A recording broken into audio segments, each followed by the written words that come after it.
ኔቶ ሩሲያ ድንበር ገባ። የኤስቶኒያው ዘመቻ፣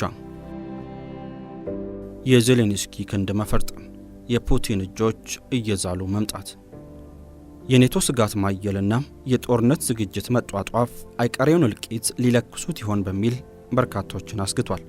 ፑቲን የዩክሬንን ሰሞንኛ ጥቃት ለመመከት እንደተቸገሩ ለመናገርም ከቶ አላቅማሙ። ፕሬዝዳንት ፑቲን ወደ ህልውና ትግል ተሸጋግረናል ብሏል። ኔቶም በሩሲያ ድንበር አካባቢ መስፈር መጀመሩ ተሰምቷል። መስፈር ብቻም ሳይሆን ወታደራዊ ልምምድ ማካሄዱም ነው የተነገረው። የኔቶ አለቃ ሳንቀደም እንቅደም እያሉ ይገኛሉ። የሰሜን አትላንቲክ ጦር ቃል ኪዳን ድርጅት ኔቶ በታሪኩ አይቶት የማያውቀው መከራ ገጥሞታል። ፑቲንም ከፈለጋችሁ እንቅጠም፣ ሜዳውም ይኸው ፈረሱም ይኸው እያሉ ናቸው። በእርግጥ ሰሞነኛው የዩክሬን አደገኛ ጥቃት ሞስኮን እንቅልፍ ከነሳት ሳምንታት ተቆጥረዋል። ዜሌንስኪም ሞስኮ ከግዛታችን እስከምትወጣ ድረስ በኃያል ክንዳችን ትደቃለች በማለት ዝቷል። የሩሲያ ጦርም ዘመቻ ህልውና ያለውን አዲስ ጥቃት በዶንባስ አቅጣጫ መጀመሩ ተሰምቷል። ዘመቻ ኤስቶኒያም ወይንም የኔቶ ወታደራዊ ልምምድና የጦር እንቅስቃሴ ግን የክሬምሊን አለቆችን ትዕግስት አስጨርሶ አውሮፓን ወደ ጦር ሜዳነት እንዳይለውጣት ተሰግቷል። ሰላም ጤና ይስጥልን የተከበራችሁ ውድ ቤተሰቦቻችን፣ በኢራን ጦርነት ምክንያት ደብዝዞ የቆየውና አሁን ላይ ወደ ሌላ ምዕራፍ እየተሸጋገረ የመጣውን የዩክሬን ጦርነትና የሰሜን አትላንቲክ ጦር ቃል ኪዳን ድርጅት ኔቶ ወደ ሩሲያ ድንበር መጠጋትን በጥልቀት እንዳስሳለን። እስከ ፍጻሜው ላይክ፣ ሼር እና ሰብስክራይብ እያደረጋችሁ አብራችሁን እንድትቆዩ ግብዣችን ነው።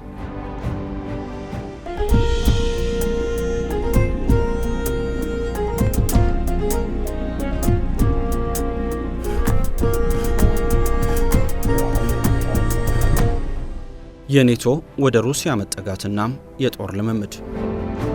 Moscow now views its expanded NATO border as a growing strategic threat, stretching more than 1,340 kilometers. With tensions rising between NATO and Russia, the question remains. የቀድሞ የፈረንሳይ ጠቅላይ ሚኒስትር ጎርጊስ ኬሜኒሲው ጦርነትን ከመጨረስ ይልቅ መጀመር ይቀላል ያሉት በአንደኛው የዓለም ጦርነት ወቅት ነበር። ብዙ ውድመትና እልቂት ከደረሰ በኋላም ጦርነትን የመቀጠል አዝማሚያ እንዳለ ተንታኞች ይናገራሉ። ኔቶ ከ75 ዓመታት በላይ በዘለቀ ታሪኩ እንዳሁኑ ፈታኝ የሆነ ሁኔታ ገጥሞት እንደማያውቅ እየተነገረ ነው። የምዕራባውያን ጥምረትም ሆነ ኔቶ ወታደራዊ ልምምድን ከቁብ ያልቆጠረችው ሩሲያ ፍላጎቴን ለማሳካት አንዳችም የሚያቆመኝ ኃይል የለም የማለቷ ሚስጥር ግልጽ ነው። የሩሲያው ፕሬዝዳንት በተደጋጋሚ የሚያሰሟቸው ዛቻዎች ሶስተኛው የዓለም ጦርነት ሊከሰት ይችላል የሚለውን የምዕራባውያን ስጋት ጨምሮታል። ፕሬዝዳንት ፑቲን ኔቶ ጦር ወደ ዩክሬን የሚልክ ከሆነ ሩሲያ ለመግጠም ዝግጁ ናት ሲሉ በቅርቡ ማስጠንቀቃቸው ይታወሳል። ወደ ሶስተኛው የዓለም ጦርነት የሚያመራውን ግጭት አይቀሬነት ያመላከቱት ፑቲን የስትራቴጂክ ኃይላችን ለመዋጋት ዝግጁ መሆኑን አስምረን መናገር እንፈልጋለን ሲሉ ተናግረው ነበር። አሁን ደግሞ ኤስቶኒያና ኔቶ በሩሲያ ድንበር ላይ ወታደራዊ ልምምድ መጀመራቸውን የተነገረው። የኤስቶኒያ መከላከያ ከኔቶ ጋር በመተባበር በኤስቶኒያና ሩሲያ ድንበር ላይ መጠነ ሰፊ ወታደራዊ ልምምድ መጀመራቸውን አሳውቋል። ይህ የጋራ ወታደራዊ እንቅስቃሴ የተጀመረው ኤስቶኒያ በድንበሯ ላይ የዘንዶ ጥርሶች በመባል የሚታወቁትን የኮንክሪት ጸረ ታንክ መከላከያዎችን ካሰማራች ከጥቂት ቀናት በኋላ ነው። የሀገሪቱ ወታደራዊ ባለስልጣናት እንደገለጹት የልምምዱ ዋነኛ ትኩረት አዲስ የተገነቡትን ድንበር ተሻጋሪ የመከላከያ ምሽጎች ብቃት መፈተሽና በዋነኝነት የጠላት የታጠቁ ተሽከርካሪዎችና ታንኮች ድንበር ጥሶ ለመግባት ቢሞክሩ ሊፈጠር የሚችለውን አስመስሎ በመስራት ላይ ያተኮረ ነው። የተዘረጉትን የኮንክሪት መሰናክሎች ወደፊት የሚገሰግሱ የጠላት የታጠቁ ኃይሎችን ፍጥነት በመቀነስና በማገድ ረገድ ያላቸውን ውጤታማነት ለመገምገም ታቅዶ እየተሰራ ይገኛል ያለው የሀገሪቱ ጦር ነው። ይህ በኤስቶኒያ ድንበር አካባቢ የተጀመረው ወታደራዊ እንቅስቃሴ በሩሲያና በኔቶ ህብረት መካከል ያለው ዲፕሎማሲያዊና ወታደራዊ ውጥረት በከፍተኛ ደረጃ በበረታበት ወቅት የመጣ ነው። በተለይም በምስራቅ አውሮፓ የሚገኙ የኔቶ አባል ሀገራት ከሩሲያ አቅጣጫ ሊሰነዘርባቸው ለሚችል ማንኛውም የደህንነት ስጋት የሰጡትን ከፍተኛ ትኩረት ያሳያል ሲሉ ተንታኞች በመናገር ላይ ይገኛሉ። በቀጠናው እየተስፋፋ የመጣው ይህ አለመረጋጋት የባልቲክ ሀገራት የድንበር ደህንነታቸውን ይበልጥ እንዲያጠናክሩና የመከላከያ አቅማቸውን ወደ ላቀ ደረጃ እንዲያሳድጉ እያስገደዳቸው መሆኑን የፖለቲካ ተንታኞች ይገልጻሉ። በሩሲያ በሚቀጥሉት 5 ዓመታት ውስጥ የኔቶ አባል ሀገርን ልትወጋ ትችላለች ሲሉ የወታደራዊ ጥምረት ኃላፊው በቅርቡ አዲስ ማስጠንቀቂያ መስጠታቸው የሚታወስ ነው። ዋና ኃላፊው ማርክ ሩተ ሩሲያ በህብረተሰባችን ላይ የምታደርገውን ድብቅ ዘመቻ እያባባሰች ነው፣ አያቶቻችን ወይም ቅድመ አያቶቻችን ለታገሉለት አይነት ጦርነት መዘጋጀት አለብን ብለዋል። በዚህም ምዕራባውያን የስለላ ተቋማት ሩሲያን በተመለከተ ያወጡትን ተመሳሳይ መግለጫዎች አስተጋብተዋል። ሞስኮ ግን ስታስተባብል ታይታለች። ሩተ ማስጠንቀቂያውን የሰጡት የአሜሪካው ፕሬዝዳንት ዶናልድ ትራምፕ በየካቲት 2022 የተጀመረውን የሩሲያን ወረራ ለማስቆም በሚሞክሩበት ወቅት ነው። የሩሲያው ፕሬዝዳንት ቭላዲሚር ፑቲን ሀገራቸው ከአውሮፓ ጋር ጦርነት ለመግጠም እቅድ እንደሌላት ተናግረው አውሮፓ ጦርነት ለመጀመር ከፈለገች ግን ዝግጁ ነን ብለው ነበር። ሞስኮ እንደ አውሮፓ አቆጣጠር በ2022 ተመሳሳይ ማረጋገጫ ብትሰጥም 200,000 የሩሲያ ወታደሮች ድንበር አቋርጠው ዩክሬንን መውረራቸው ይታወሳል። አሜሪካ በዩክሬን ሰላም ለማምጣት የምታደርገውን ጥረት የአውሮፓ ሀገሮች እያደናቀፉ ነው ሲሉ ፑቲን ከሰዋል። ይህንን ያሉት ሩሲያን የሚደግፈውን የመጀመሪያውን የሰላም ረቂቅ የአውሮፓ ሀገሮች ለመቀየር ያደረጉትን ሚና ተከትሎ ነው። የሰሜን አትላንቲክ ቃል ኪዳን ድርጅት ኔቶም ከቀዝቃዛው ጦርነት ማክተም ወዲህ ታይቶ የማይታወቅ ግዙፍ ወታደራዊ ልምምድ በሩሲያ ድንበሮች አቅራቢያ በተደጋጋሚ በማካሄድ ላይ ይገኛል። በእነዚህ ወታደራዊ ልምምድ ላይ ከበርካታ ባለ ሀገራት የተውጣጡ ወታደሮች የተሳተፉ ሲሆን ልምምዱ በስትራቴጂካዊዎቹ የባልቲክ ቀጠናም በስካንዲኔቪያንና በጥቁር ባህር አካባቢዎች ላይ ያተኮረ መሆኑ ተገልጿል። ይህ በእንዲህ እንዳለ ሩሲያ የኔቶ ወታደራዊ እንቅስቃሴ ከጊዜ ወደ ጊዜ ወደ ድንበሯ እየተስፋፋ መምጣቱንና የሀገሪቱን ደህንነት አደጋ ላይ እየጣለ መሆኑን በተመለከተ ተደጋጋሚ ስጋቷን በይፋ ገልጻለች።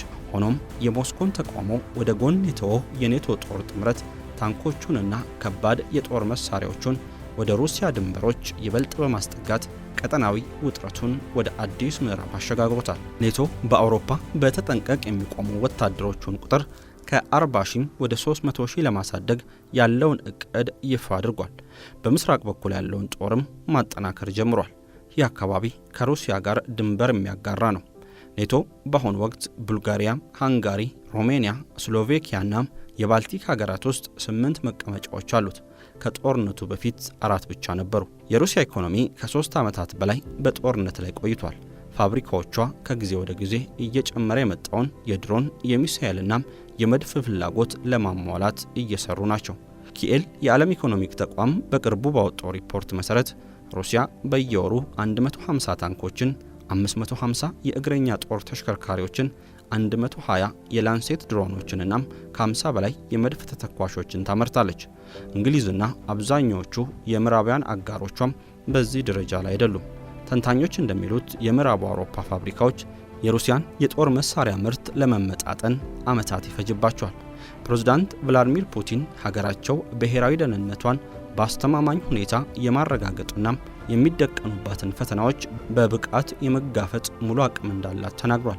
ፕሬዝዳንቱ ሩሲያ ከምዕራባውያን ሀገራት ከፍተኛና ታሪካዊ የተባለ ጫና እየተሰነዘረባት ቢሆንም የተጀመረውን የልማትና ስትራቴጂ ጉዞ ለማስቀጠል የሚያስችላት በቂ ጥንካሬ፣ ሀብት እንዲሁም የፖለቲካ ቁርጠኝነት እንዳላት አጽንኦት ሰጥቷል።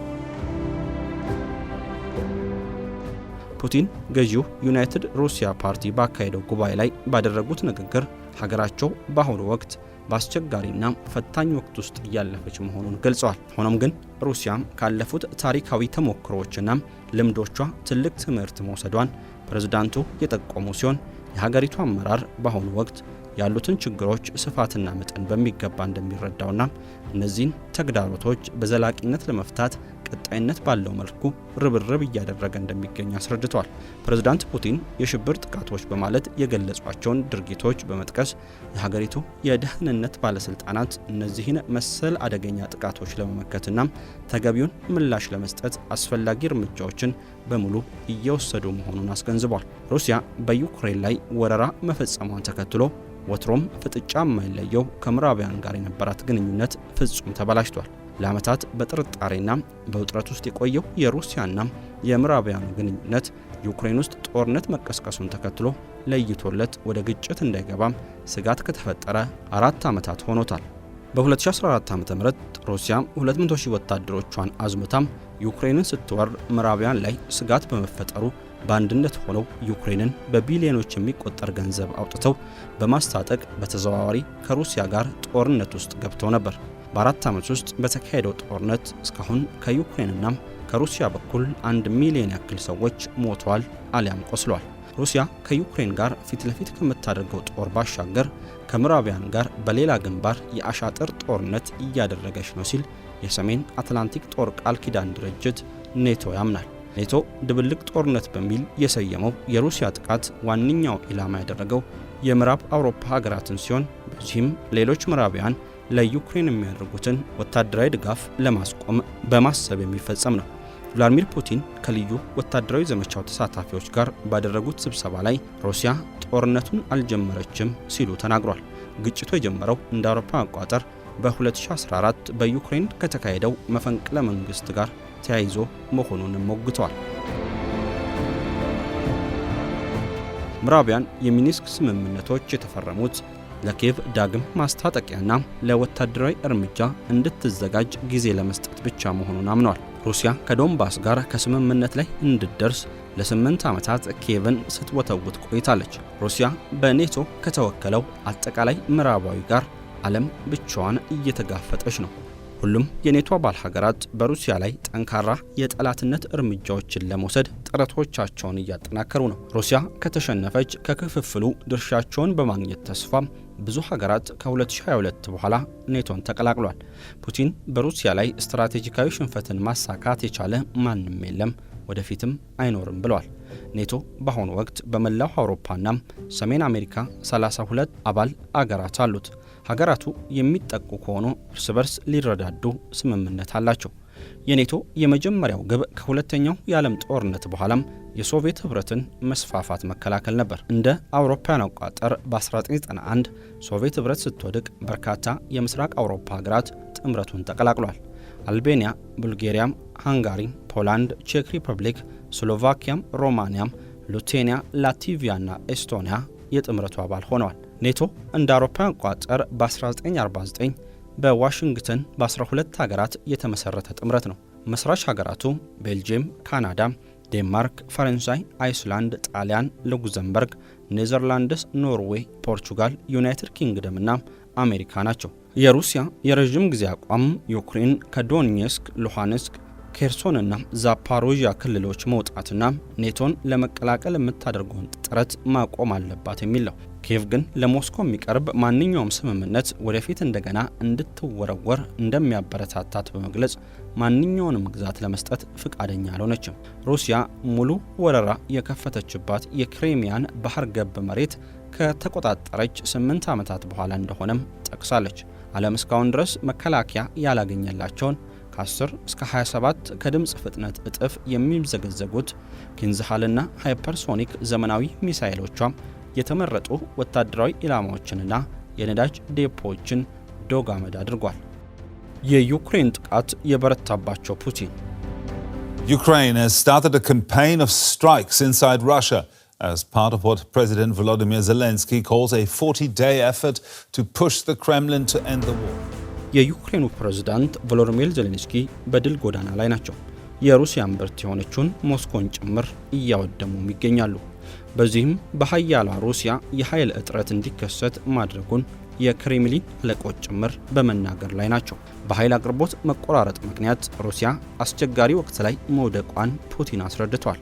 ከቅርብ ጊዜ ወዲህ በሀገሪቱ የኃይል መሰረተ ልማቶች እየደረሰ ያለው መስተጓጎል ከፍተኛ ተግዳሮት መፍጠሩን የገለጹት የሩሲያው ፕሬዝዳንት ቭላድሚር ፑቲን ሩሲያ በአሁኑ ወቅት አስቸጋሪ ወቅት ውስጥ እንደምትገኝ አምነዋል። ፕሬዝዳንቱ ይህንን መግለጫ የሰጡት ዩክሬን የነዳጅ ማጣሪያና የነዳጅ ማከፋፈያ ጣቢያዎችን ጨምሮ በሩሲያ ቁልፍ የኃይል ተቋማት ላይ ተከታታይ የረዥም ርቀት ጥቃቶችን መፈጸሟ ከተዘገበ በኋላ ነው። ጥቃቶችን ተከትሎ በተለያዩ የሀገሪቱ አካባቢዎች የነዳጅ አቅርቦት መቆራረጥ መከሰቱን የጠቆሙት የዜና ምንጮች ሁኔታው በሲቪሉ ማህበረሰብ ዕለታዊ ሕይወትና በክልላዊ የሎጂስቲክስ እንቅስቃሴዎች ላይ ሰፊ ተጽዕኖ ሊያሳድር ይችላል የሚል ስጋት ማሳደሩን ገልጿል። ፕሬዝዳንት ፑቲንም ሀገሪቱ ፈታኝ ጊዜ ላይ እንደምትገኝ ቢናገሩም ክሬምሊን መረጋጋትን ለመመለስና የዜጎችን ደህንነት ለማረጋገጥ አስፈላጊውን ሁሉ እንደሚያደርግ ቃል ገብቷል።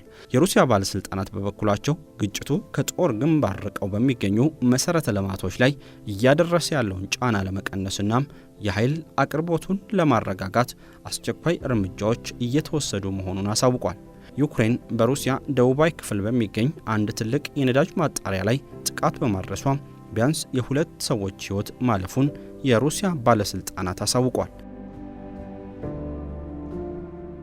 ይህ ጥቃት ኪየቭ በሩሲያ ወታደራዊ ኢንዱስትሪዎችና የኃይል ተቋማት ላይ የምታደርገውን የረጅም ርቀት ጥቃት ለማጠናከር ከሰሞኑ የጀመረችው የዘመቻ አካል መሆኑ ተገልጿል።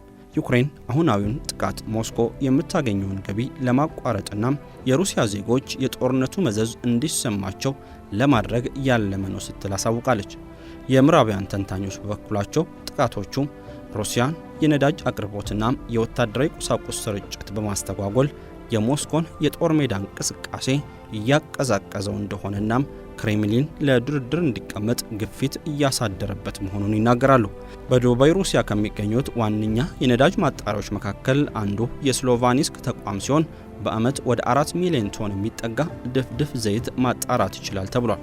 የዩክሬኑ ፕሬዝዳንት ቮሎዲሚር ዜሌንስኪ ሞስኮን የጦርነት አቅም ለማዳከም ኪየቭ እያካሄደችው ያለው ዘመቻ አካል የነበረውንና በሩሲያ ኢነርጂ መሰረተ ልማቶች ላይ ያነጣጠረ አዲስ የረጅም ርቀት ጥቃት መፈጸማቸውን አረጋግጧል።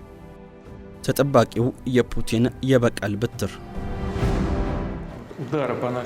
Russian President Vladimir Putin says Ukraine's long-range strikes on Russian territory are intended not only to inflict damage, but also to weaken confidence inside Russia and influence the course of the war.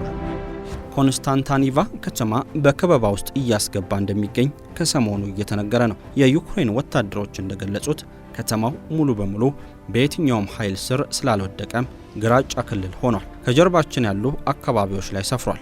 ገፍቶ ለማስወጣት በጣም ከባድ ነው ሲል በአካባቢው የተሰማራ የዩክሬን የድሮን አብራሪ አሁን ላይ ያለውን ሁኔታ ገልጿል። ከተማው ለዶንባስ ቅርብ በመሆኑ ስትራቴጂካዊ ጠቀሜታ አለው።